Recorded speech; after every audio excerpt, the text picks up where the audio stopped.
संत रामपाल जी महाराज एक अजिहे महान संत जिन्हां ने अपनी सत भगती, तत्व ज्ञान, करुणा ਅਤੇ सेवा ਦੇ बल ਤੇ समाज ਵਿੱਚ ਨਵੀਂ ਮਿਸਾਲ ਕਾਇਮ ਕੀਤੀ ਹੈ। ਸੰਤ ਰਾਮਪਾਲ ਜੀ ਮਹਾਰਾਜ ਜੀ ਦੇ ਅਗਵਾਈ ਵਿੱਚ ਉਹਨਾਂ ਦੇ ਸਾਰੇ ਸਤਲੋਕ ਆਸ਼ਰਮ ਤੋਂ ਸਮਾਜ ਕਲਿਆਣ ਦੇ ਅਦਭੁਤ ਕਾਰਜਾਂ ਨੇ ਸਮਾਜ ਨੂੰ ਸੁਨਹਿਰੇ ਭਵਿੱਖ ਦੀ ਇੱਕ ਨਵੀਂ ਉਮੀਦ ਦਿਖਾਈ ਹੈ। ਸੰਤ ਰਾਮਪਾਲ ਜੀ ਮਹਾਰਾਜ ਜੀ ਤੋਂ ਨਾਮ ਦੀਕਸ਼ਾ ਲੈਣ ਤੋਂ ਬਾਅਦ ਲੱਖਾਂ ਲੋਕਾਂ ਦੀਆਂ ਲਾਇਲਾਜ ਬਿਮਾਰੀਆਂ ਜਿਵੇਂ ਕੈਂਸਰ ਅਤੇ ਏਡਜ਼ ਆਦਿ ਠੀਕ ਹੋਈਆਂ। ਸੰਤ ਜੀ ਦੇ ਗਿਆਨ ਤੋਂ ਪ੍ਰੇਰਿਤ ਹੋ ਕੇ ਉਹਨਾਂ ਦੇ ਅਨੁਯਾਈਆਂ ਨੇ ਲੱਖਾਂ ਯੂਨਿਟ ਖੂਨ ਦਾਨ ਕੀਤਾ। ਸੰਤ ਜੀ ਨੇ ਲੱਖਾਂ ਭੈਣ ਬੇਟੀਆਂ ਦੇ ਦਹੇਜ ਮੁਕਤ ਵਿਆਹ ਕਰਵਾਏ। ਸੰਤ ਜੀ ਨੇ ਲੱਖਾਂ ਲੋਕਾਂ ਦਾ ਨਸ਼ਾ ਛੁਡਾਇਆ, ਕਰੋੜਾਂ ਉਜੜੇ ਪਰਿਵਾਰ ਵਸੇ।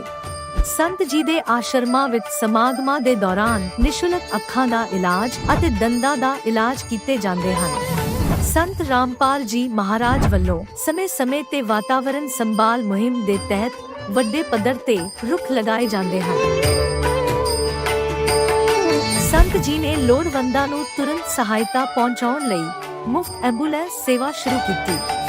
ਸੰਤ ਜੀ ਆਪਣੇ ਅਨੁਯਾਈਆਂ ਨੂੰ ਦੇ ਦਾਨ ਲਈ ਪ੍ਰੇਰਿਤ ਕਰਦੇ ਹਨ, ਜਿਸ ਨਾਲ ਮਾਨਵਤਾ ਦੀ ਸੇਵਾ ਅਤੇ ਸਿਹਤ ਸੇਵਾਵਾਂ ਦੇ ਖੇਤਰ ਵਿੱਚ ਸੁਧਾਰ ਹੋ ਸਕੇ। ਸੰਤ ਰਾਮਪਾਲ ਜੀ ਮਹਾਰਾਜ ਜੀ ਦੇ ਸਾਰੇ ਆਸ਼ਰਮਾਂ ਵਿੱਚ ਹਰ ਰੋਜ਼ ਮੁਫਤ ਭੰਡਾਰਾ ਆਯੋਜਿਤ ਕੀਤਾ ਜਾਂਦਾ ਹੈ, ਜਿੱਥੇ ਹਰ ਧਰਮ, ਹਰ ਵਰਗ ਅਤੇ ਹਰ ਜਾਤ ਦੇ ਲੋਕ ਇਕੱਠੇ ਬੈਠ ਕੇ ਭੋਜਨ ਕਰਦੇ ਹਨ।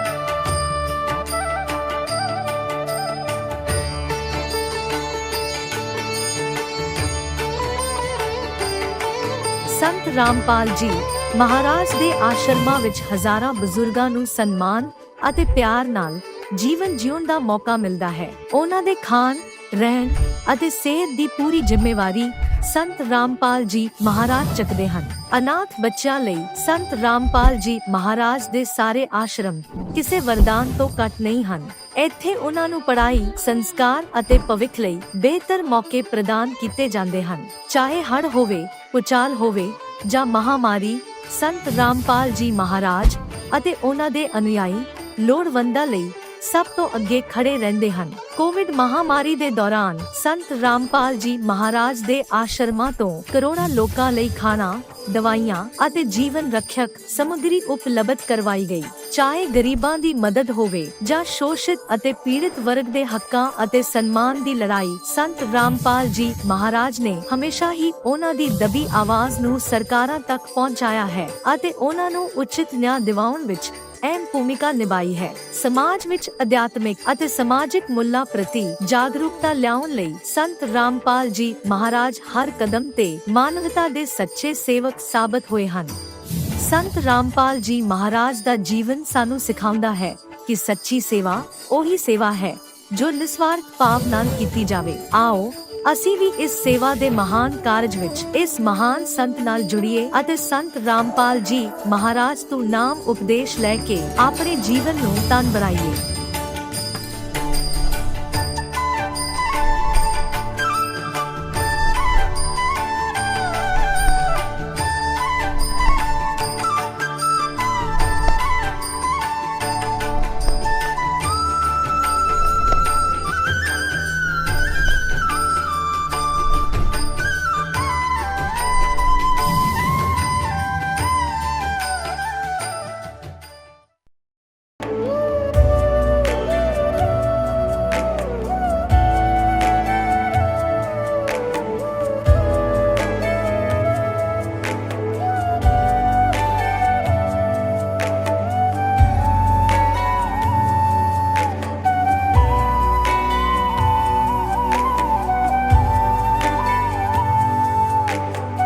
पूर्ण परमात्मा पाप कर्म दंड को भी काट सकता है।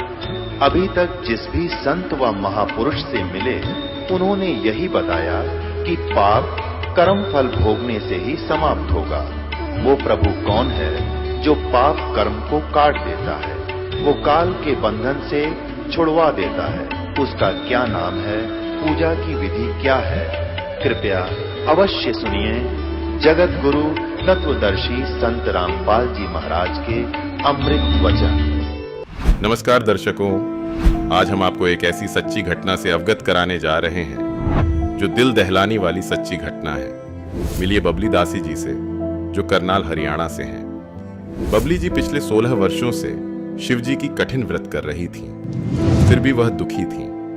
संतोषी माता का व्रत भी करती थी, पर फिर भी जीवन में असंतुष्टि थी। जो कोई भक्ति का तरीका बताता वह वहां जाती और व्रत उपवास करने लगती। इसी बीच उन्हें पता चला कि उनके पति को ब्रेन ट्यूमर है और उनकी असहनीय पीड़ा को देख मानसिक पीड़ा से पूरा परिवार गुजर रहा था। डॉक्टरों ने यह तक कह दिया था कि ऑपरेशन करने पर 99% मौत का खतरा है। अब सारी जिम्मेदारी अकेले बबली जी पर आन पड़ी थी।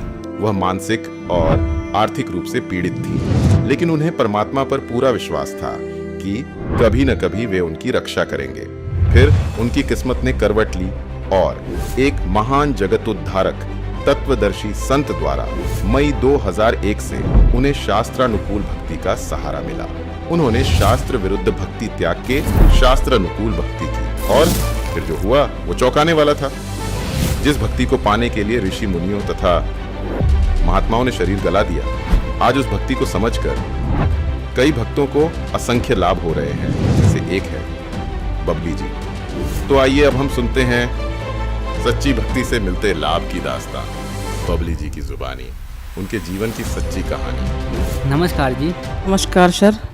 क्या नाम है जी आपका? बबली दासी। आप कहाँ से आई हैं? करनाल से। संत रामपाल जी महाराज जी से नाम उपदेश आपने कब लिया? 25 मई 2001। संत रामपाल जी महाराज जी से नाम उपदेश लेने से पहले आप क्या भक्ति साधनाएं करती थीं? सर मैं बहुत करती थी, जैसे व्रत करती थी, ये शिव जी के व्रत करने, संतोषी माता के व्रत करने, बहुत ज़्यादा भक्ति में वो थी भाई। जैसे ऐसे लगे करा था जैसे परमात्मा है यहाँ धरती पे आए हुए तो हमारे दुखों का निवारण करेंगे, लेकिन कहीं से कुछ मिलता नहीं था। बहुत भटकी मैं भगत जी। 16 उपवास रखती थी शिव जी के। वो जैसे कई साल रखे मैंने, 20 मान 15 साल सारे रखे ऐसे ही। लक्ष्मी के व्रत रखने लगी, उनसे भी मेरे को कोई लाभ नहीं होया। और ऐसे ही जैसे कोई किसी बता देता था भाई वहाँ पे आराम होएगा, वहाँ पे चले जाओ, वहाँ पे चले जाओ, कहीं पे कुछ नहीं मिला सर मारे को। फिर इनके जो मेरे भगत जी थे उनको ब्रेन ट्यूमर हो गया दिमाग में। जैसे दिमाग में बहुत ज़्यादा पीड़ा, जैसे ऐसे होता था दिमाग फटेगा, ऐसे ही वो मानते तो थे नहीं। ऐसे ब्रह्मा विष्णु महेश को मानते थे वो, भाई इनसे बड़ा तो कोई भगवान ही नहीं है, और धरती पे संत तो ऐसे ही घूम रहे हैं, इनके चक्कर में नहीं पड़ना। फिर इसकी बहन ने नाम लिया हुआ था बिचपड़ी से। उन्होंने कहा भी सारी जगह तो धक्के खा लिए, एक बार भाई संत रामपाल जी महाराज जी के पास भी देख लो जाके, भाई शायद परमात्मा दया कर दे। तो भगत जी फिर हम 2001 में गए परमात्मा के वहाँ जींद में कुटिया में। तो परमात्मा से नाम दीक्षा लिया हमने। परमात्मा ने नाम दीक्षा दी तो कहा बेटा भाई जाड़े जपटे नहीं लगवाने, दवाई लेने ना, परमात्मा दया करेंगे। फिर भगत जी बिल्कुल ठीक हो गए भगत जी। संत रामपाल जी महाराज जी के शरण में आने से पहले आपने बहुत सारी भक्ति साधनाएं की। देवी दुर्गा की पूजा की, माता लक्ष्मी की पूजा की, संतोषी माता आदि सभी के व्रत उपवास करे। तो ये जो साधना आपने की, इस दौरान आपको क्या लाभ प्राप्त हुए और क्या क्या हानियाँ हुई? लाभ तो कुछ नहीं मिले जी मारे को, हानि होती रही। जैसे घर में ऐसे कलेश रहा था, अगर मान ले बीमार हो बंदा तो घर में तो स्ट्रेस भी होएगा, दिमाग में ऐसे ही परेशानियां चल रही थी। कोई लाभ नहीं हुए भगत जी मारे को, हानि हुई इनसे। तो हानि तो भगत जी देखो, पहले तो वही बीमार थे, वो हानि हुई। उसके बाद पैसा था नहीं, भाई इलाज करा लेंगे कहीं हॉस्पिटल में जाके। घर की दयनीय हालत तो बहुत ख़राब थी। बच्चे छोटे छोटे थे, बिल्कुल छोटे थे बच्चे। कैसे मैं अकेली औरत कहाँ जल्दी लेगा इनको, कोई सारा लाने वाला भी नहीं था मेरा। फिर ऐसे ही चलती रही गड्डी, कई साल तक ऐसे ही चले। दवाई थोड़ी बहुत ही कहीं ते दवाई दी, आराम बिल्कुल लगे नहीं था। हॉस्पिटलों में भी जावा थे, वो कहते थे भाई इसका तो ऑपरेशन नहीं है, ऑपरेशन होएगा तो सक्सेसफुल नहीं होएगा। 99% चांस इसके भाई जाने के हैं, 100 में से 1% है चांस भाई जिंदगी बचेगी तो ये आंखों से अंधा हो जाएगा। ऐसे ही चलता रहा तो फिर दिमाग ज़्यादा परेशान होने लग गया। तो फिर परमात्मा से की शरण में गए, फिर हम संत रामपाल जी महाराज जी की। हाँ बहुत पूछते थे जी, पूजने का तो कुछ छोड़ा ही नहीं, जो जो चीज़ पूजी नहीं, जिसने जो भी बताया मान ले, सब पूछे मानने, कोई ऐसा देवी देवता नहीं छोड़ा। ब्रह्मा विष्णु में इसको तो पूज ही रहे थे, और शिव जी के तो वैसे भी मैं 16 व्रत रखे कर दी, लेकिन कोई लाभ नहीं होया सर जी इनसे। सर ऐसे ही जब कहते नहीं बंदा मरदा नहीं क्या करता, तो ऐसे ही इनकी बहन ने, इनकी सिस्टर ने नाम लिया था, मेरे हस्बैंड हैं जो, तो उन्होंने कहा भाई सारी जगह धक्के खा लिए, एक बार मेरे गुरुजियों की शरण में भी चले जाओ, देख लो ना जाके, राम लगेगा तो नाम ले लियो, ना तो ठीक है। तो फिर हमने वहाँ जाके परमात्मा से जींद में संत रामपाल जी महाराज जी से नाम दीक्षा ली। उसके बाद भगत जी बिल्कुल ठीक हो गए थे। पहले ही उसकी एक आधी आँख की रोशनी पहले ही चली गई थी, नाम लेने से पहले जा चुकी थी। उसके बाद फिर वो आँख की रोशनी वहीं पर रुक गई। फिर हमने नाम दीक्षा ली तो भगत जी बिल्कुल ठीक हो गए। डॉक्टरों ने तो मना ही कर दिया था जी भाई इनकी ज़िंदगी नहीं है, पर लेकिन मेरे जो गुरुजी हैं संत रामपाल जी महाराज, उन्होंने उनको ज़िंदगी 13-14 साल की, बेटा भक्ति कर अरस्तलोक चल। तो 13-14 साल भक्ति करी, भगत जी गुरु जी ले गए अरस्तलोक फिर इनको। आपने बताया कि आपके पति की आयु पूर्ण परमात्मा ने बढ़ाई, तो इसके साथ आपको और क्या लाभ मिले? लाभ तो बहुत मिले हैं भगत जी। जैसे भगत जी तो चले गए, उसके बाद दहनिया इतनी खराब थी, मान ले औरत अकेली घर में, बच्चे पढ़ाई कर रहे, तो घर में कैसे कहाँ से आएगा, कुछ खाने ने पीने ने भी सब कुछ चाहिए। बच्चे की पढ़ाई थी जी, जैसे बच्चे प्राइवेट स्कूल में पढ़े कर दे मेरे, तो वो पता नहीं बस परमात्मा की रजा ऐसी थी। उन्होंने सर थे जो इनके, उन्होंने कहा भाई बच्चों को 12वीं तक पढ़ाई ऐसे फ्री कराएंगे। देखो जी प्राइवेट स्कूल में कौन ऐसा है जो फीस भी नहीं लेगा ना एडमिशन लेगा, लेकिन मेरे बच्चे फ्री पढ़े हैं जी 12वीं तक। बच्चों के लिए तो उन्होंने सर ने नॉन मेडिकल भी कर दिया स्कूल में, जबकि नॉन मेडिकल नहीं था स्कूल में। वो कहने लगे बच्चे लायक हैं, बहुत अच्छे हैं, क्यों तो परमात्मा के बच्चे थे, मारे क्या बच्चे थे वो, परमात्मा के बच्चे। तो उन्होंने ऐसे ही पढ़ाई। फिर भगत जी ऐसे जैसे लॉकडाउन लगना था, लॉकडाउन लगने के बाद बच्चे अभी कहीं सेट नहीं हो सके थे बच्चे, तो मान लो पढ़ाई चल ही रहे थे। वो बड़े वाला जो था लड़का वो डिप्लोमा करने लग रहा था नीलोखेड़ी से, छोटा भी बिल्कुल छोटा ही था ये। तो ऐसे ही फिर परमात्मा ने एक बार जैसे आ रहा था नहीं कॉलेज से, तो बस में चढ़ने लगे, वो बस चल दी एकदम, वो बैग था पीछे उसके, जैसे चढ़ने लगा नहीं तो बस चल गई एकदम। तो लड़का ऐसे लटक गया उसमें, बस में लटके तो मान ले ऐसे 5-6 मान ले मिनट तक ऐसे घिसता चला गया। लेकिन परमात्मा ने ऐसा होया तो वैसे जैसे गिरा भी नहीं, तो पहिया बिल्कुल थोड़ा ही बच गया। संत रामपाल जी महाराज जी ने वहाँ भी रक्षा करी तो बच्चा बच गया। घर आके फिर बताया उन्होंने। और दूसरा लाभ भगत जी जैसे हमारे को डेंगू होया, लॉकडाउन लगने से पहले भी कोई आर्थिक स्थिति हमारी बिल्कुल ख़राब थी।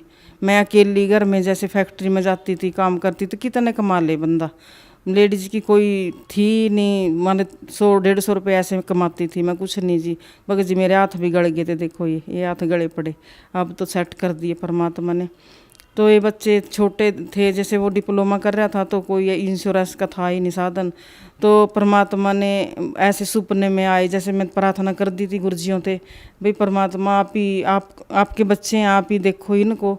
तो जैसे गुरुजियों ने सपने में आए, बेटा टेंशन मत लिया कर, बड़े बेटे का जैसे इन्होंने फार्म भरे हुए थे नहीं, तो गुरुजी बोले बेटा एक पेपर में बेटा क्लियर हो जाएगा और ये लग जाएगा, टेंशन ना लिया कर।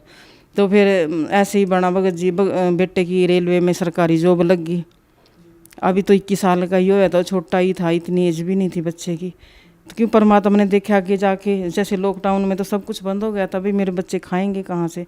परमात्मा ने देखो इतनी बड़ी वो दे दी मारे को, बच्चे की सरकारी नौकरी लगी रेलवे में, वहीं क्वार्टर मिल गया।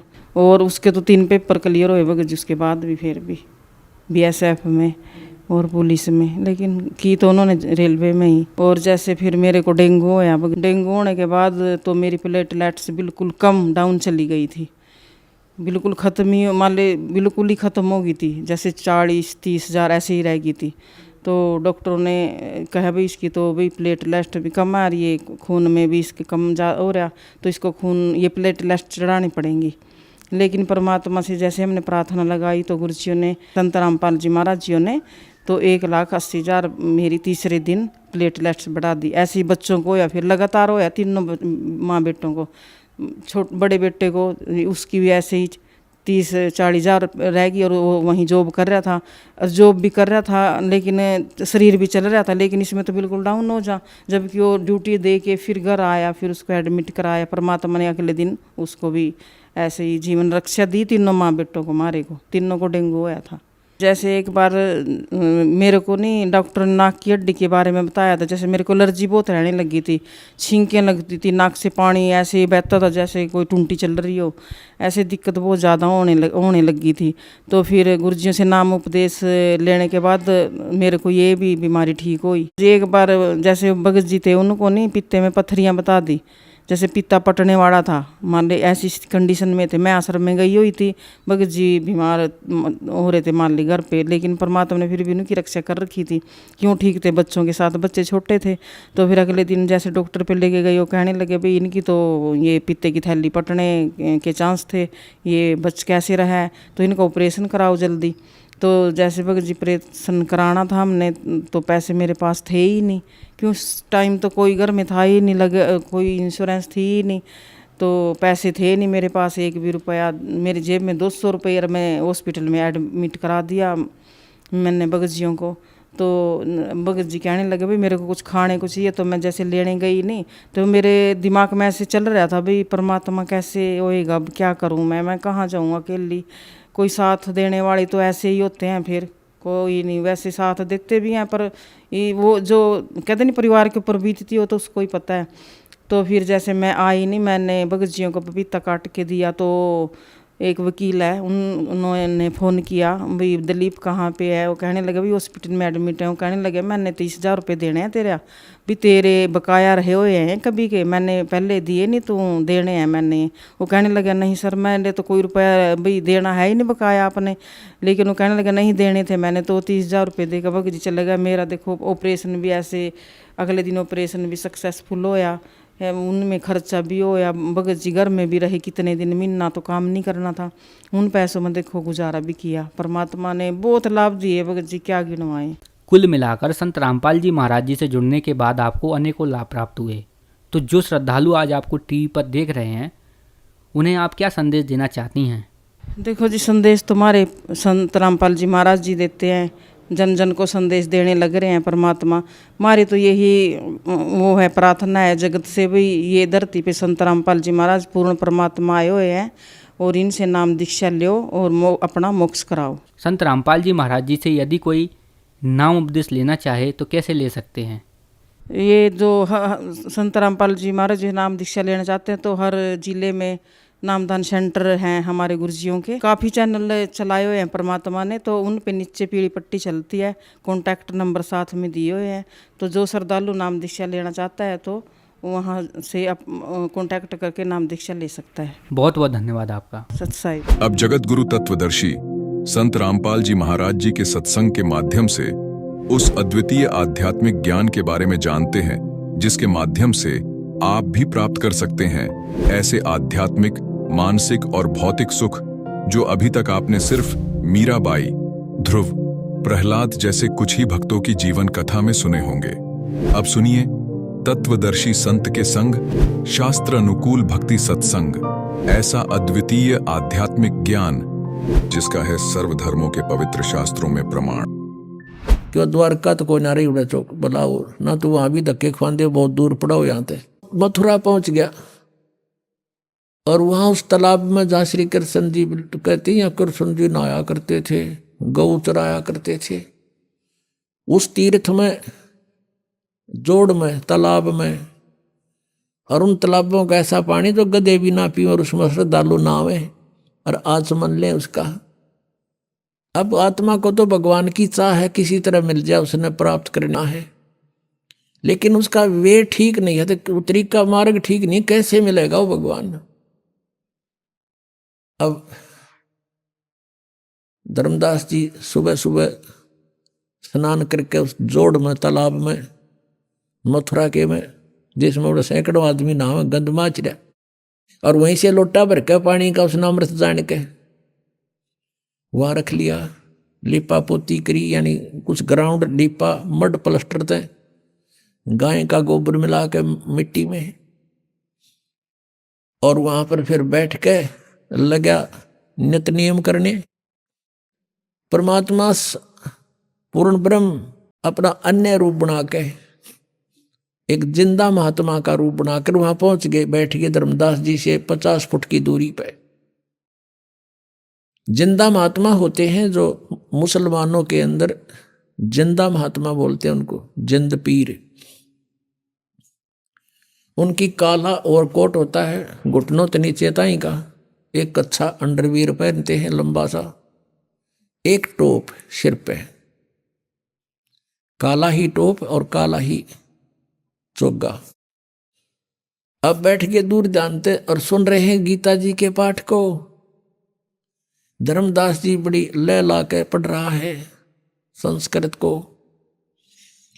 और फिर जैसा भी उसके गुरुदेव ने अनुवाद किया था, अनुवाद भी सुना रहा है। अनुवाद सुनाना इसलिए शुरू कर दिया कि सामने एक भक्त बैठा है और दिखा है मुसलमान, लेकिन मेरी बातों से प्रभावित बहुत है, बड़ा ध्यान से सुन रहा है। अब धर्मदास जी ने गीता जी का 7वां अध्याय पूरा पढ़ दिया, क्योंकि इसमें सारे 30 श्लोक हैं,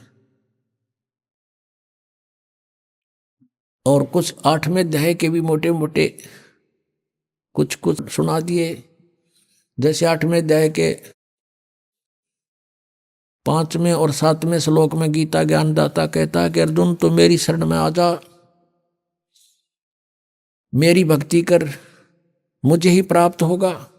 इस तरह की उसने अपना सारी क्रिया जब कर ली, परमात्मा और निकट पहुंच गए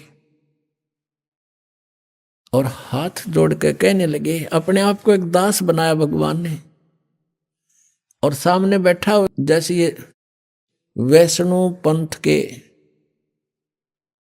जो उपदेशी होते हैं, एक कंठी रखते हैं गले में, एक तुलसी के मणिये की एक माला, और तिलक माथे पे, और एक धोती कुर्ता सा बस वैसे लपेट लेते हैं कपड़ा सा, ऐसी वेशभूषा बना रखी। वो सन्यासी वैराग ले लिया उसने, यानी अपने गुरुदेव जी से एक साधु का रूप बनवा लिया, क्योंकि 60 साल का से भी ऊपर उम्र हो गई थी। एक लड़का था, वो अपना कारोबार संभाल रहा था, तो वो अपना भक्ति मार्ग पर चल पड़ा था। भगवान ने, परमेश्वर ने करबद्ध होकर कहा कि हे वैष्णव साधु, हे महात्मा जी, मैं सब जगह भटक लिया, मेरी शंका का समाधान नहीं हुआ। अब धर्मदास जी फूल गया, बोल भक्त क्या समस्या है तेरी, कि मुझे एक प्रश्न का उत्तर नहीं आया, किसी ने नहीं बताया। क्या?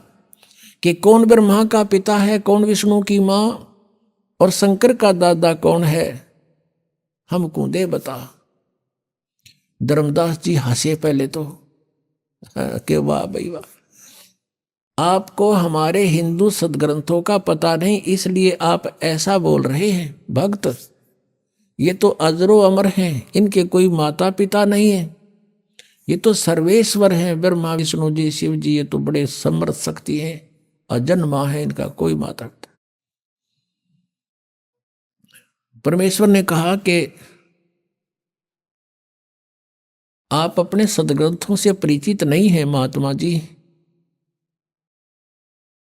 श्री देवी भागवत में पढ़कर देखो, 3रे स्कंद में, इनकी जन्म मृत्यु होती है, ये अविनाशी नहीं है।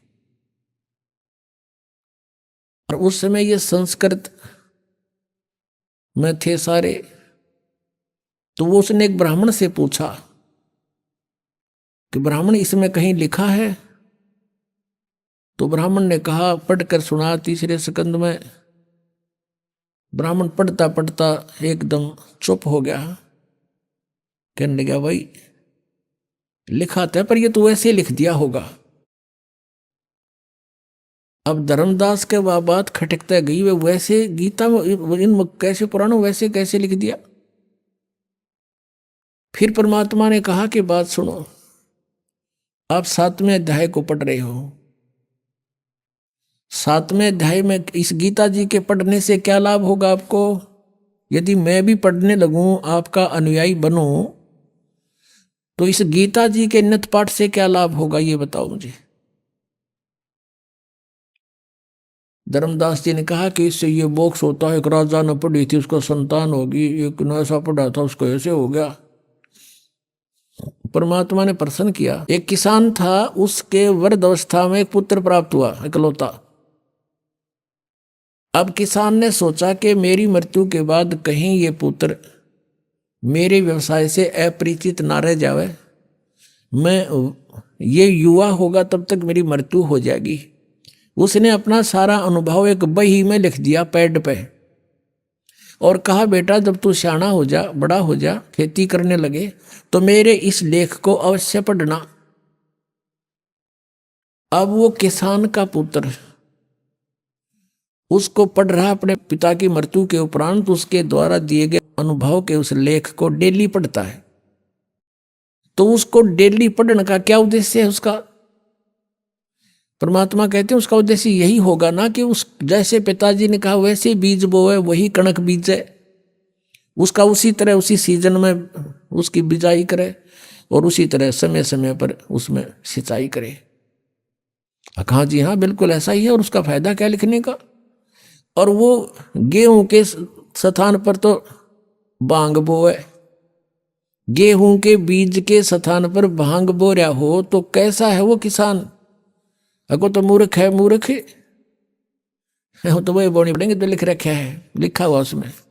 तो भगत जी जो आपकी गीता जी में लिखा है, आप वही बीज बोगे, वही शास्त्र अनुकूल साधना करोगे, वही नाम जाप करोगे तो लाभ होगा।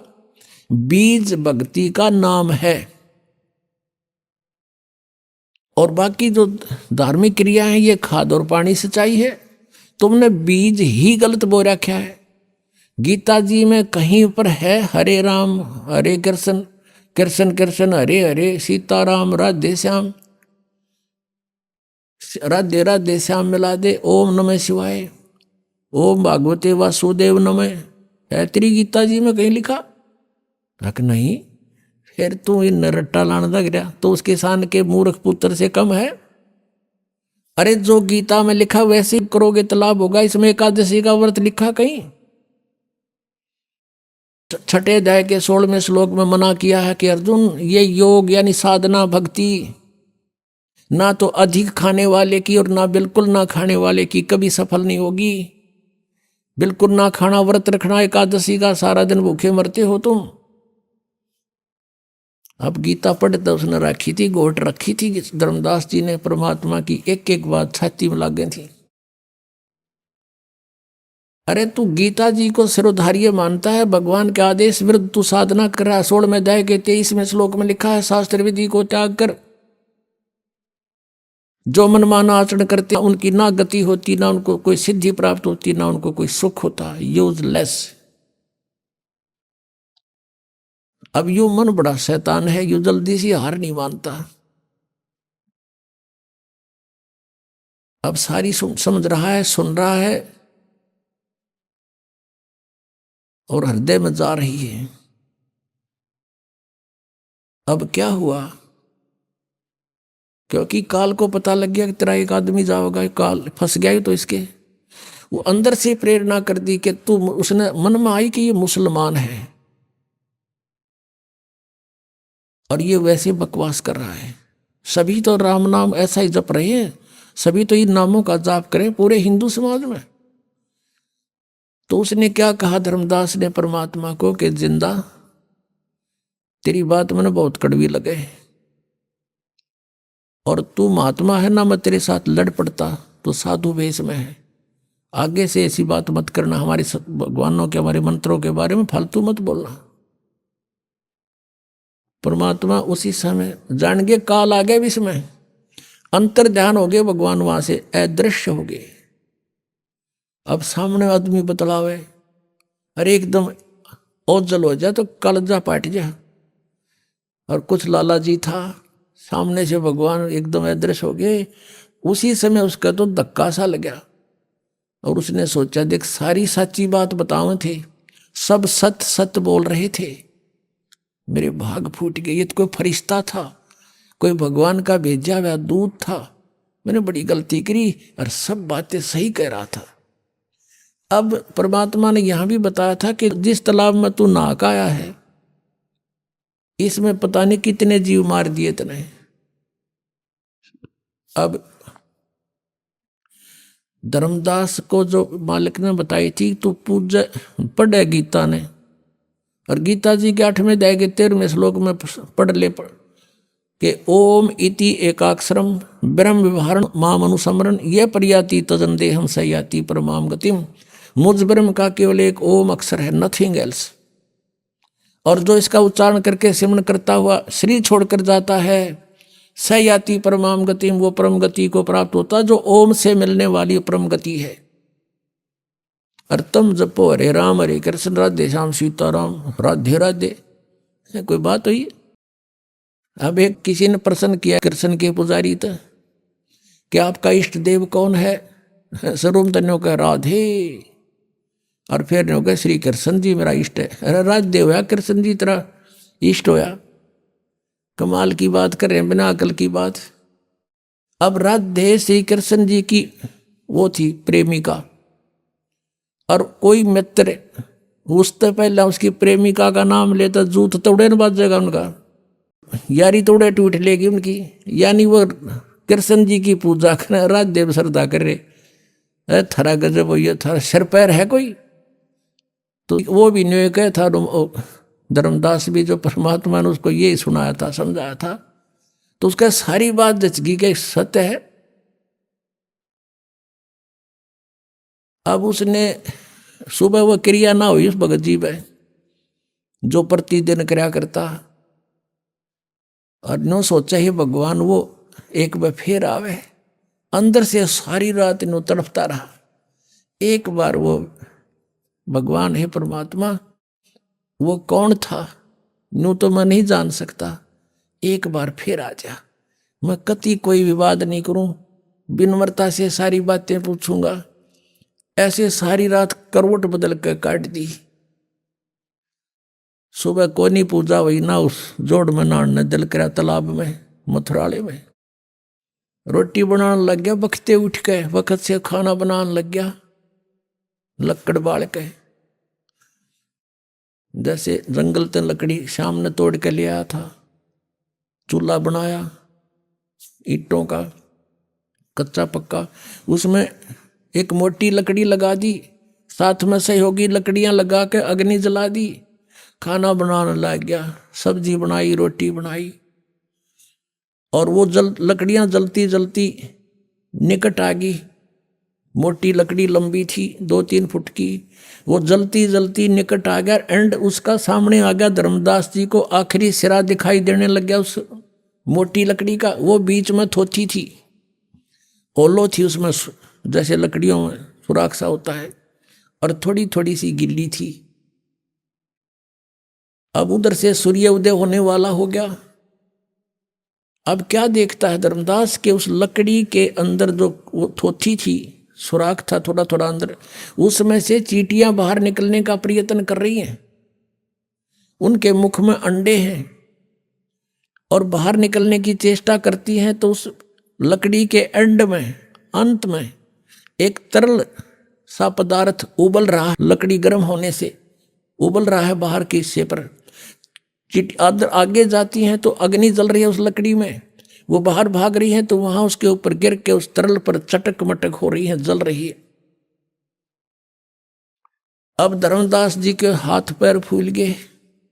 उसने तुरंत उस लकड़ी को बुझा दिया, पानी डाल दिया, सारी अग्नि बुझा दी। जितनी भोजन बन गया था बनाया, बाकी नहीं बनाया। अब उसने सोचा है भगवान, आज तो ना जाने कितने जीव जल गए इसके अंदर, इतनी लंबी लकड़ी थी ये तो, और अब तो ये इतनी शेष रहती है, और इसमें सारी में चींटियां भरी थी, ये जल गए, इनके बच्चे भी जल गए। इस पाप के भोजन को आज मैं नहीं खाऊंगा, इसको किसी साधु संत को खिला दूंगा, मैं आज निराहार रहूंगा। ऐसा विचार करके वो सारा भोजन उठाया और चल पड़ा साधु संत की तलाश में। हम साधु संत किसको मानते हैं? जिसने या तो बड़ी बड़ी दाढ़ी रखा रखी हो, ऊपर जटा बढ़ा रखी हो, कति एक बस लंगोट बांध रहा हो और बैठा हो नगन, या कति लाल कपड़े हो, गेरुआ कपड़े हो, या मूंड मुंडा रखा हो, कोई माला पैर रखी हो, ऐसे को हम संत मानते थे। परमात्मा ने जैसा दृष्टिकोण उसने मान रखा था, ऐसा साधु मिला, उसा रूप बना लिया।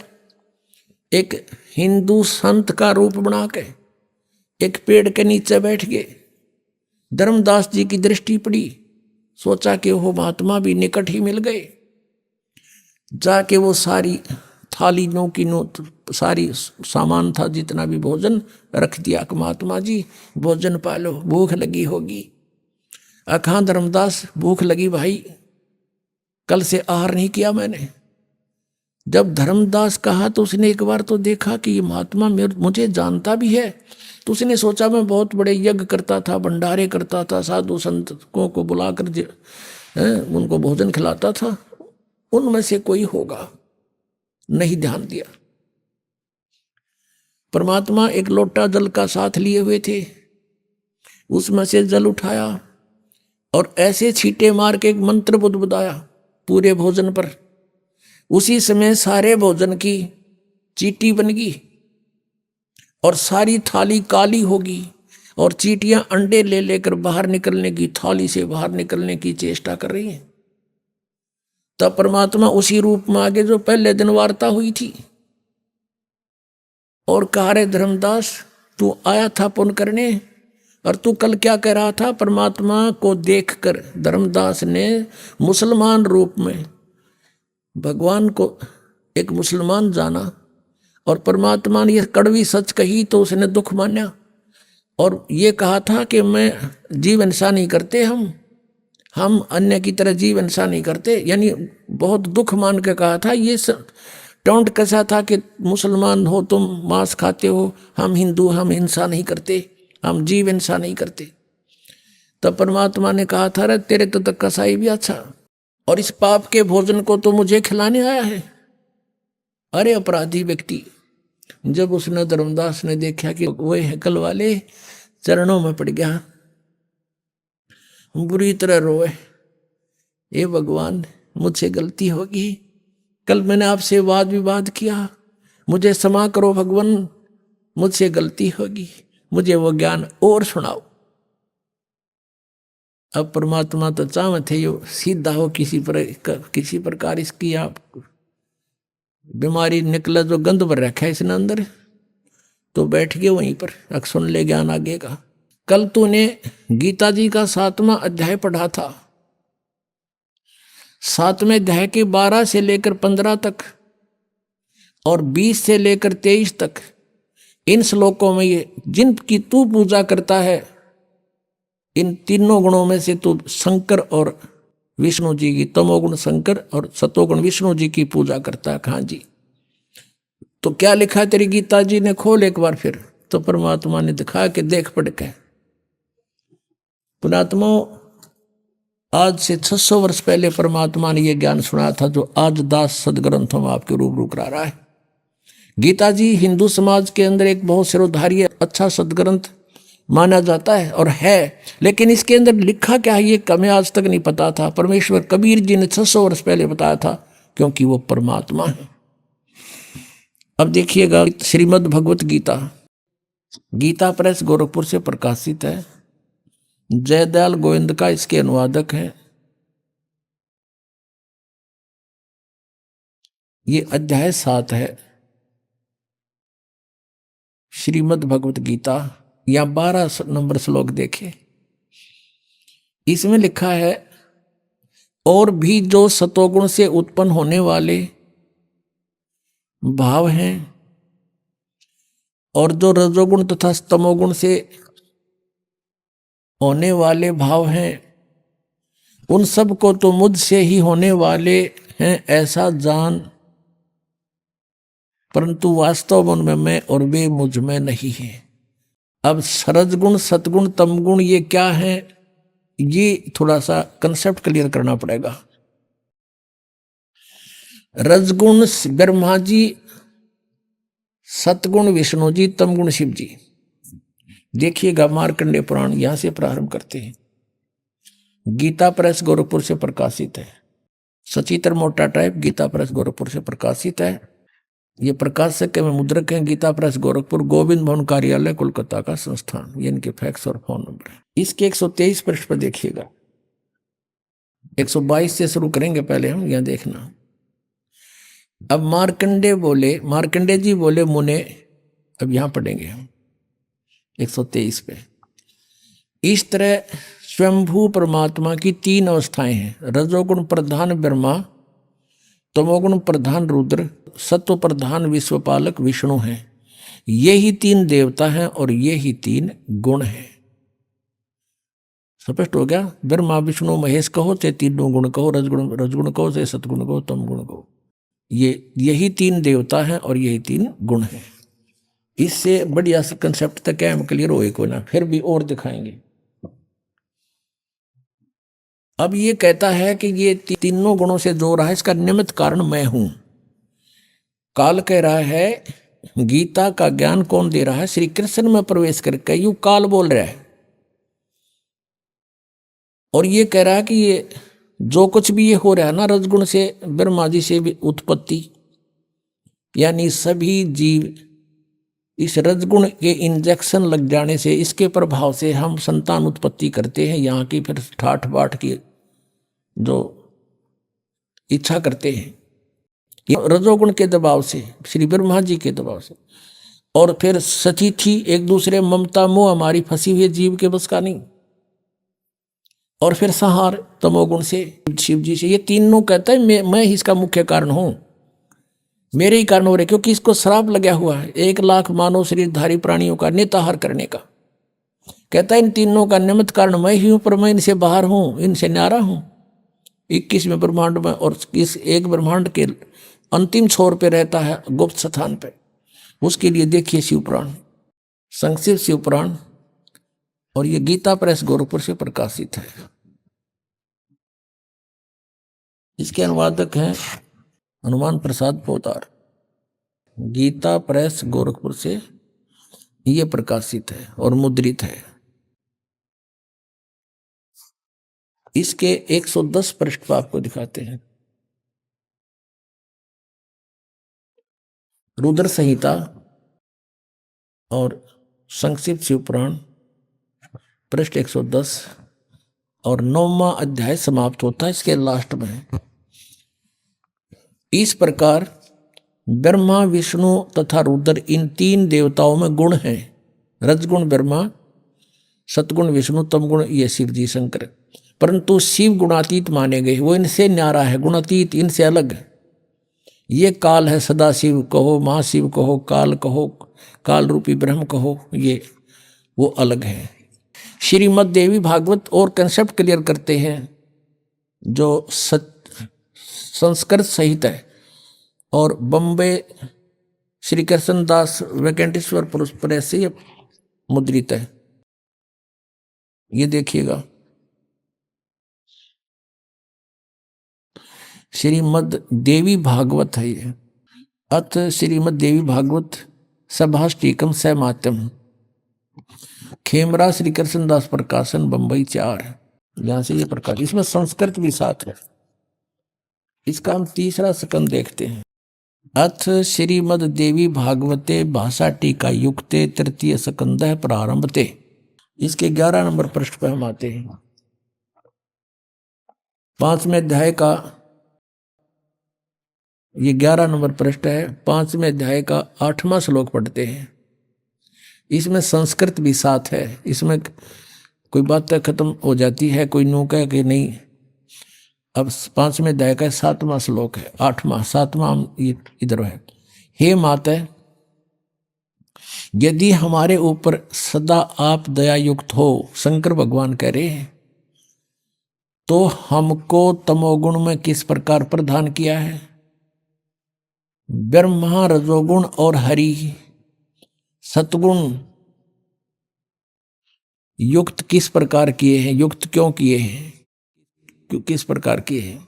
अब यहां हम 8वां देखते हैं, संस्कृत भी देखते हैं हम। क्योंकि ये देवनागरी लिपि है। ये 7वां समाप्त हुआ, 8वां यहाँ से शुरू होता है। यदि दया धर्मना न सदाम्बिके कथम अहम विहित है।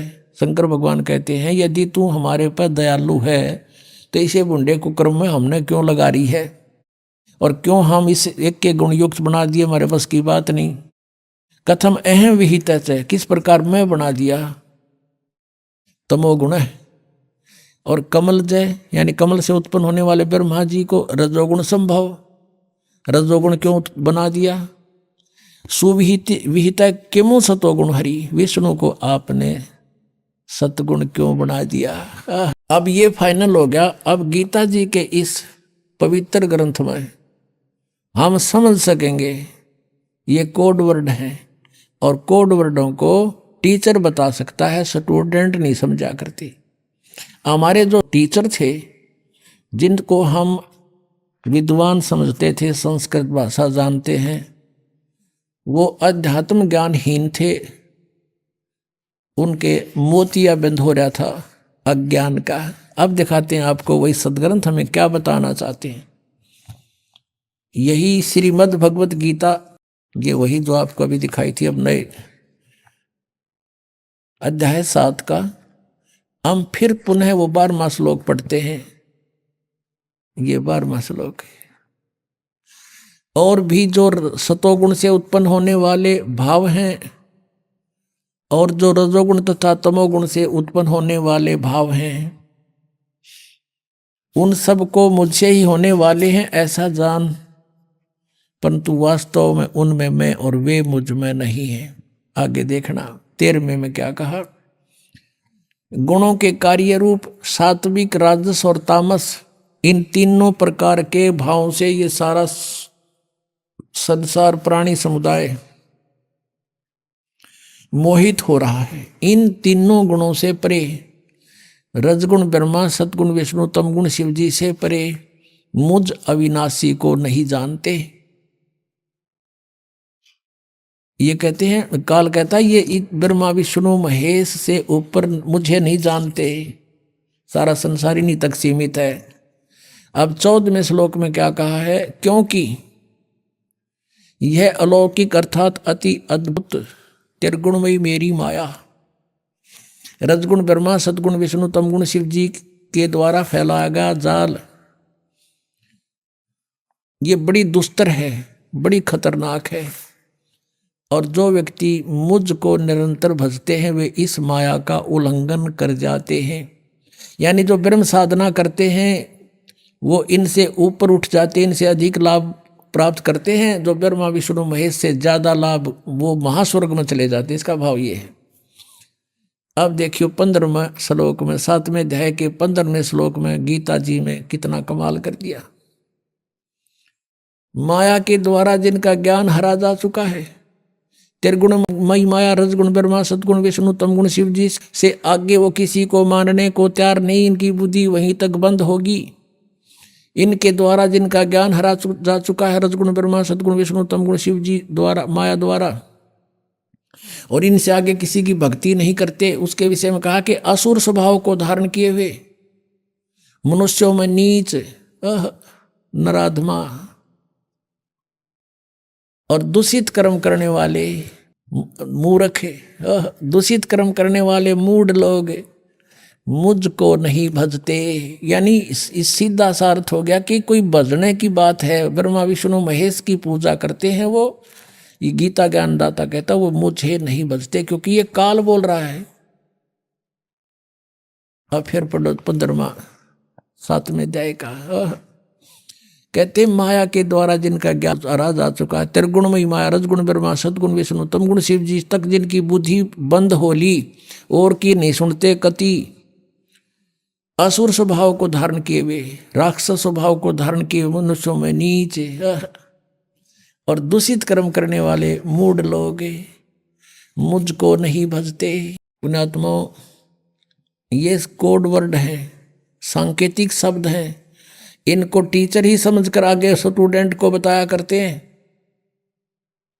इसका क्या अर्थ बना है कि जैसे जो रजगुण ब्रह्मा, सतगुण विष्णु, तमगुण शिव जी की पूजा करते हैं वो राक्षस स्वभाव को धारण किए हुए, गीता जी में लिखा है।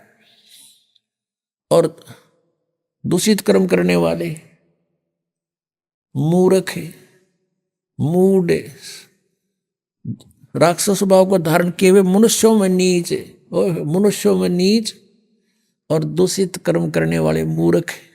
गीता ज्ञानदाता यानी ब्रह्म कहता है मेरी पूजा भी ना करते ये।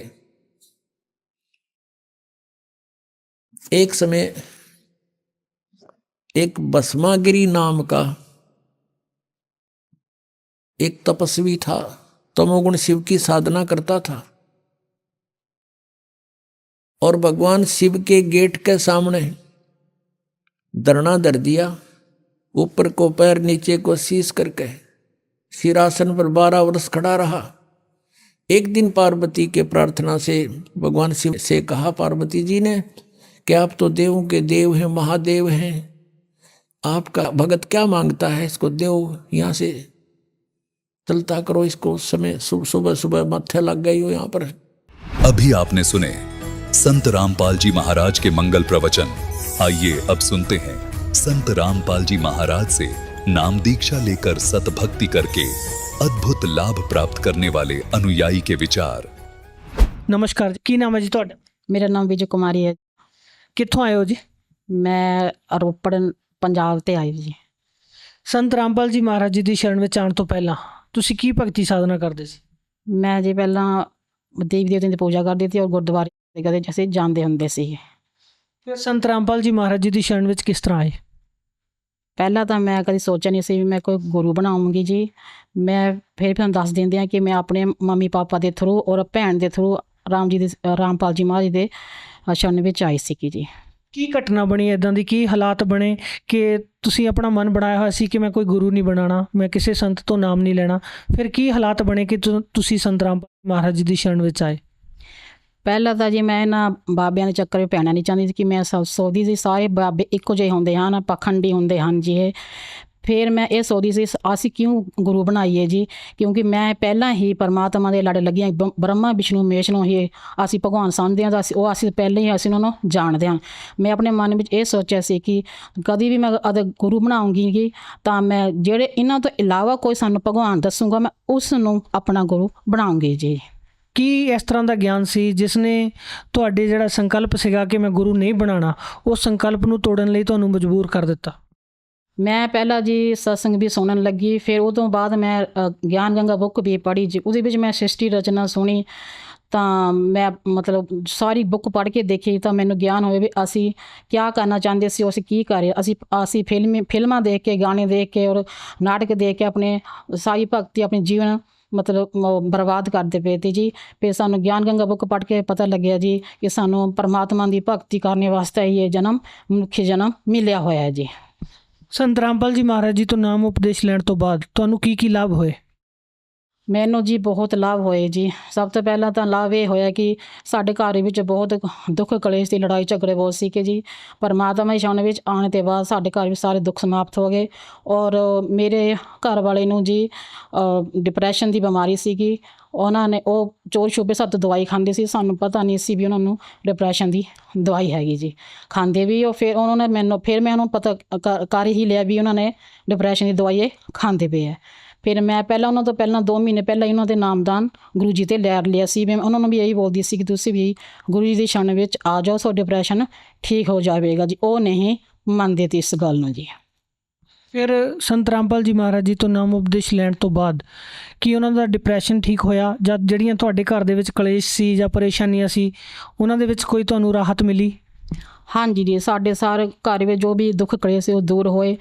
ਅਤੇ ਮੇਰੇ ਭਗਤ ਜੀ ਨੂੰ ਮਤਲਬ ਮੇਰੇ ਹਸਬੈਂਡ ਜੀ ਨੂੰ ਜੋ ਦਵਾਈ ਉਹਨਾਂ ਨੂੰ ਲੱਗਦੀ ਨਹੀਂ ਸੀ ਡਿਪਰੈਸ਼ਨ ਦੀ, ਉਹ ਗੁਰੂ ਜੀ ਦੇ ਸ਼ਰਨ ਵਿੱਚ ਆਉਣ ਤੋਂ ਬਾਅਦ 15 ਦਿਨ ਬਾਅਦ ਉਹਨਾਂ ਨੂੰ ਦਵਾਈ ਨੇ ਆਰਾਮ ਦੇਣਾ ਸ਼ੁਰੂ ਕਰ ਦਿੱਤਾ ਜੀ।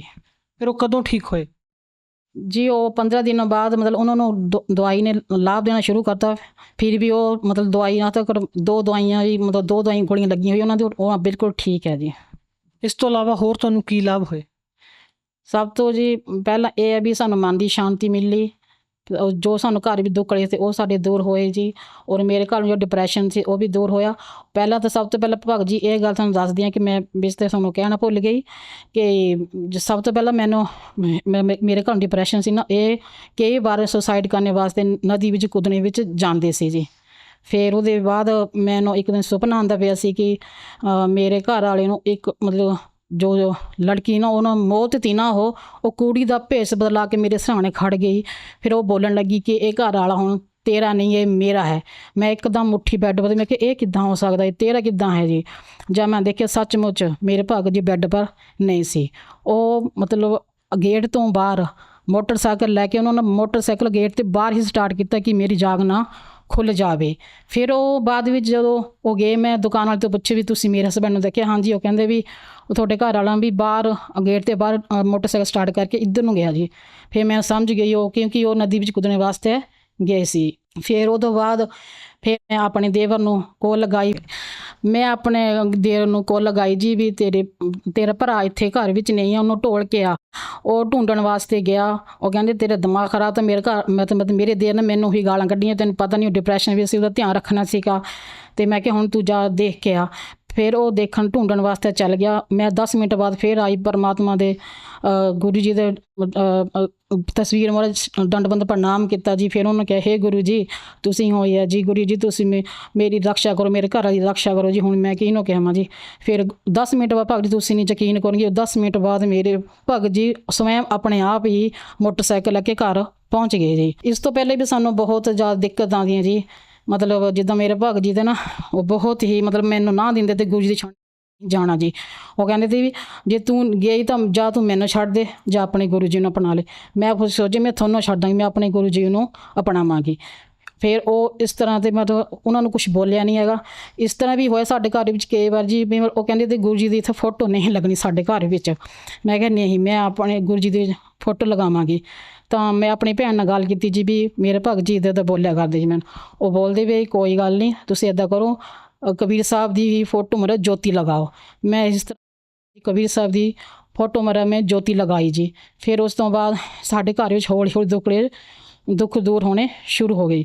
ਫਿਰ ਉਸ ਤੋਂ ਬਾਅਦ ਉਹ ਕਹਿੰਦੇ ਸੀ ਵੀ ਇਹਨਾਂ ਦੀ ਜਿਹੜੀ ਫੋਟੋ ਸੀ ਨਾ ਕਬੀਰ ਸਾਹਿਬ ਜੀ ਦੀ, ਕਹਿੰਦੇ ਇਹਨੂੰ ਤਾਂ ਮੈਂ ਮੰਨਦਾ ਕਬੀਰ ਸਾਹਿਬ ਜੀ ਨੂੰ, ਪਰ ਜਿਹੜੇ ਗੁਰੂ ਜੀ ਹੈ ਨਾ ਸੰਤ ਰਾਮਪਾਲ ਜੀ ਮਹਾਰਾਜ ਜੀ ਹਨ, ਮੈਂ ਇਹਨਾਂ ਦੀ ਫੋਟੋ ਨਹੀਂ ਲਗਾਉਣੀ।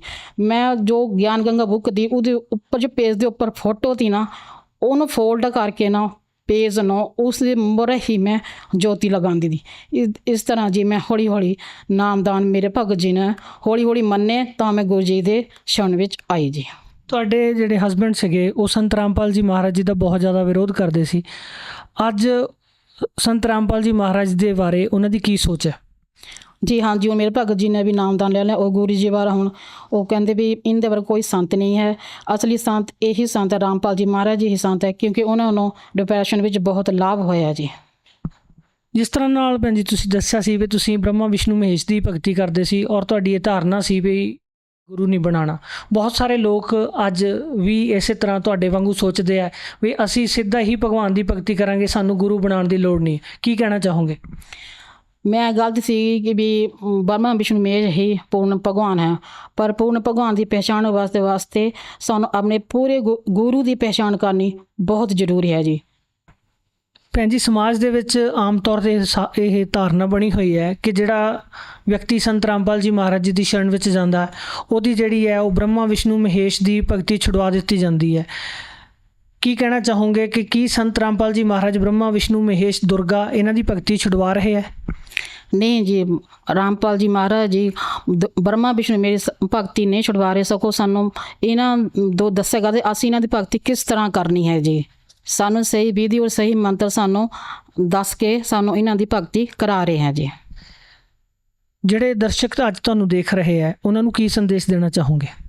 ਮੈਂ ਜੀ ਭਗਤਾਂ ਨੂੰ ਦਰਸ਼ਕਾਂ ਨੂੰ ਇਹੀ ਕਹਿਣਾ ਚਾਹੂੰਗੀ ਜੀ, ਤੁਸੀਂ ਪੂਰਨ ਪਰਮਾਤਮਾ ਦੀ ਸ਼ਰਨ ਵਿੱਚ ਆਓ ਔਰ ਆਪਣੇ ਜੀਵਨ ਦਾ ਕਲਿਆਣ ਕਰਾਓ। ਧੰਨਵਾਦ ਜੀ। ਸਤਿ ਸ੍ਰੀ ਅਕਾਲ ਜੀ।